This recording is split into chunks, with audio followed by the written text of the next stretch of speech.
La mort, aussi imprévisible soit-elle, est inévitable. Nous sommes nés dans ce monde. Nous avons joui des plaisirs de la vie. Nous avons pleuré et nous avons ri. Et chaque jour qui nous sépare de notre naissance nous rapproche de notre mort. Sujet qui suscite la peur, le doute ou bien le mystère. La mort dans notre culture est évoquée de manière timide. Je dirais même qu'elle nous échappe et que l'on n'y emploie que peu de moyens pour la rattraper. Mais que disent les Écritures bibliques? Parlent-elles de la mort?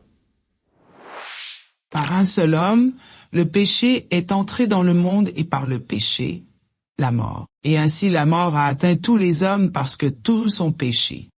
Romains chapitre 5 verset 12. La mort, du moins le mot utilisé dans ce verset, vient du grec thanatos. On parle de la mort du corps, cette séparation naturelle ou violente de l'âme et du corps par laquelle se termine la vie sur terre. Écoutez donc la parole de l'Éternel, moqueur, vous qui dominez sur ce peuple de Jérusalem. Vous dites, nous avons fait une alliance avec la mort, nous avons fait un pacte avec le séjour des morts. Quand le fléau débordé passera, il ne nous atteindra pas, car nous avons la fausseté pour refuge et le mensonge pour abri. C'est pourquoi ainsi parle le Seigneur, l'Éternel. Voici, j'ai mis pour fondement en Sion une pierre éprouvée, une pierre angulaire de prix, solidement posée. Celui qui la prendra pour appui n'aura point hâte de fuir. Je ferai de la droiture une règle, et de la justice un niveau. Et la grêle emportera le refuge de la fausseté, et les eaux inonderont l'abri du mensonge.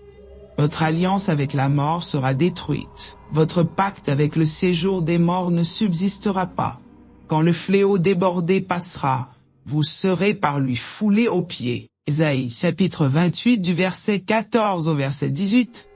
Dans ce texte écrit par le prophète Ésaïe, inspiré lui-même par Dieu, on observe le terme séjour des morts, qui vient de l'hébreu Sheol. Le Sheol pour le peuple d'Israël était un monde souterrain, une tombe, un enfer, une fosse. C'était surtout un lieu de non-retour et sans louange de Dieu. Le méchant y est envoyé pour son châtiment, tandis que le juste n'y est pas abandonné. Sommes-nous tous destinés au Sheol? Les souterrains de la terre seront-ils les derniers lieux que foulera notre âme?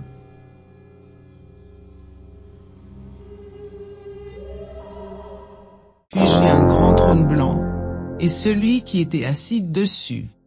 La terre et le ciel s'enfuirent devant sa face, et il ne fut plus trouvé de place pour eux. Et je vis les morts, les grands et les petits, qui se tenaient devant le trône. Des livres furent ouverts, et un autre livre fut ouvert, celui qui est le livre de vie. Et les morts furent jugés selon leurs œuvres, d'après ce qui était écrit dans ces livres. La mer rendit les morts, qui étaient en elle. La mort et le séjour des morts rendirent les morts qui étaient en eux, et chacun fut juge selon ses œuvres. Et la mort et le séjour des morts furent jetés dans les temps de feu. C'est la seconde mort, les temps de feu. Quiconque ne fut pas trouvé écrit dans le livre de vie, fut jeté dans les temps de feu. Apocalypse, chapitre 20 du verset 11 au verset 15. Seuls ceux qui sont écrits dans le livre de vie échapperont au Sheol. La question est comment savoir si nous faisons partie de ceux qui auront la vie éternelle. Car Dieu a tant aimé le monde qu'il a donné son Fils unique, afin que quiconque croit en lui ne périsse point, mais qu'il ait la vie éternelle. Dieu, en effet, n'a pas envoyé son Fils dans le monde pour qu'il juge le monde, mais pour que le monde soit sauvé par lui. Celui qui croit en lui n'est point jugé, mais celui qui ne croit pas est déjà jugé, parce qu'il n'a pas cru au nom du Fils unique de Dieu. Jean chapitre 3, du verset 16 au verset 18. Pourtant, ce sont nos souffrances qu'il a portées, c'est de nos douleurs qu'il s'est chargé. Et nous l'avons considéré comme puni, frappé par Dieu et humilié. Mais lui, Il était blessé à cause de nos transgressions, brisé à cause de nos fautes. La punition qui nous donne la paix est tombée sur lui, et c'est par ses blessures que nous sommes guéris. Nous étions tous comme des brebis égarées. Chacun suivait sa propre voie, et l'Éternel a fait retomber sur lui nos fautes à tous. Il a été maltraité, il s'est humilié, et n'a pas ouvert la bouche. Pareil à un agneau qu'on mène à l'abattoir, à une brebis muette, devant ceux qui la tondent, il n'a pas ouvert la bouche. Ésaïe, chapitre 50, 3 du verset 4 au verset 7. Mais Dieu, qui est riche en miséricorde, à cause du grand amour dont il nous a aimés, nous qui étions morts par nos offenses, nous a rendus à la vie avec Christ. C'est par grâce que vous êtes sauvés. Il nous a ressuscités ensemble, et nous a fait asseoir ensemble dans les lieux célestes, en Jésus-Christ, afin de montrer dans les siècles à venir l'infinie richesse de sa grâce par sa bonté envers nous, en Jésus-Christ. Car c'est par la grâce que vous êtes sauvés, par le moyen de la foi. Et cela ne vient pas de vous, c'est le don de Dieu. Ce n'est point par les œuvres, afin que personne ne se glorifie.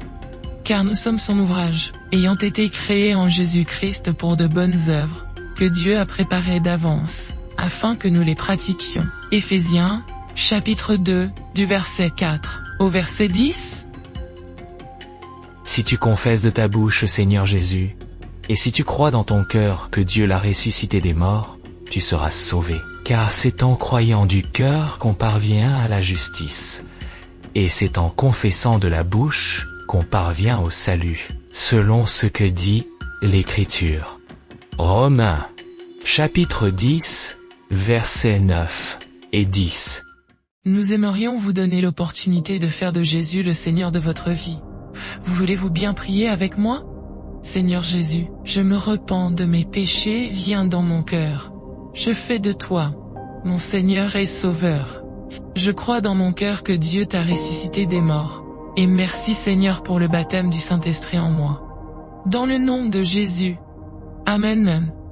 Par cette simple prière, nous croyons que vous êtes nés de nouveau. Allez dans une bonne église qui est basée sur la Bible et donnez à Dieu la première place.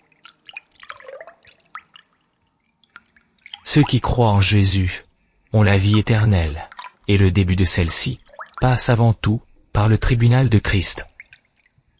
Nous sommes donc toujours pleins de confiance, et nous savons qu'en demeurant dans ce corps, nous demeurons loin du Seigneur, car nous marchons par la foi, et non par la vue. Nous sommes pleins de confiance, et nous aimons mieux quitter ce corps, et demeurer auprès du Seigneur.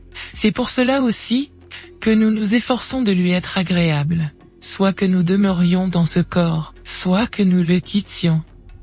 Car il nous faut tous comparaître devant le tribunal de Christ, afin que chacun reçoive selon le bien ou le mal qu'il aura fait, étant dans son corps. 2 Corinthiens chapitre 5 du verset 6 au verset 10. Conformément à la mission que Dieu, dans sa grâce, m'a confiée, j'ai posé chez vous le fondement comme un sage architecte. À présent, quelqu'un d'autre bâtit sur ce fondement. Seulement, que chacun prenne garde à la manière dont il bâtit. Pour ce qui est du fondement, on ne peut en poser un autre que celui qui est déjà en place, c'est-à-dire Jésus-Christ. Or, on peut bâtir sur ce fondement avec de l'or, de l'argent, des pierres précieuses ou du bois, du chaume ou du torchis de paille. Mais le jour du jugement montrera clairement la qualité de l'œuvre de chacun, et la rendra évidente.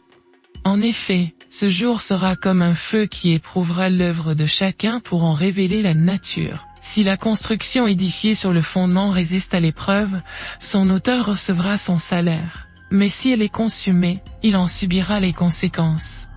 Lui, personnellement, sera sauvé, mais tout juste comme un homme qui réussit à échapper au feu.